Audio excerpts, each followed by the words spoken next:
ശരിക്കും സമസ്ത കേരള ജമിയത്തുൽ ഉലമ ചെയ്ത ഒരു മഹത്തായ ദൗത്യം 100 വർഷം പൂർത്തീകരിക്കുന്ന ഒരു ഘട്ടത്തിൽ കൂടിയാണ് നമ്മുടെ നോ മോർ സ്ലോപ്പ് എന്ന് പറയുന്നത്.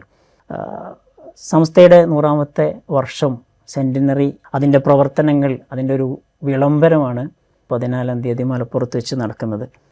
മതത്തിൻ്റെ അകത്തെ സ്ലോപ്പുകളെ ഏറ്റവും നന്നായി പ്രതിരോധിച്ച, മതത്തിൻ്റെ അകത്ത് പലതരത്തിലുള്ള വികലമായ ചിന്തകളെ അല്ലെങ്കിൽ മതത്തിൻ്റെ അടിസ്ഥാന തത്വങ്ങളിൽ തന്നെ പല രൂപത്തിൽ സ്ലോപ്പുകൾ ചേർത്ത ആളുകളെയൊക്കെയും പ്രതിരോധിച്ചുകൊണ്ട് വളരെ മികച്ച രൂപത്തിൽ കേരളത്തിൻ്റെ സാമൂഹിക പരിസരത്ത്, സാംസ്കാരിക പരിസരത്ത്, വിദ്യാഭ്യാസ പരിസരത്ത് ഏറ്റവും മികച്ച സേവനങ്ങൾ അർപ്പിച്ച ഒരു വലിയ പണ്ഡിതരുടെ സംഘം അത് 100 വർഷം പൂർത്തിയാക്കുന്നു. അതിൻ്റെ ഒരു വിളംബരം ശനിയാഴ്ച മലപ്പുറത്ത് വെച്ച് നടക്കുന്നു എന്നത് തീർച്ചയായും ഈ ഒരു റിസാല ക്യാമ്പയിനിൽ നമ്മളെ ഏറ്റവും അഭിമാനത്തോടു കൂടെ നമ്മൾ പറയുന്ന വളരെ പ്രധാനപ്പെട്ട ഒരു കാര്യം കൂടിയാണ്.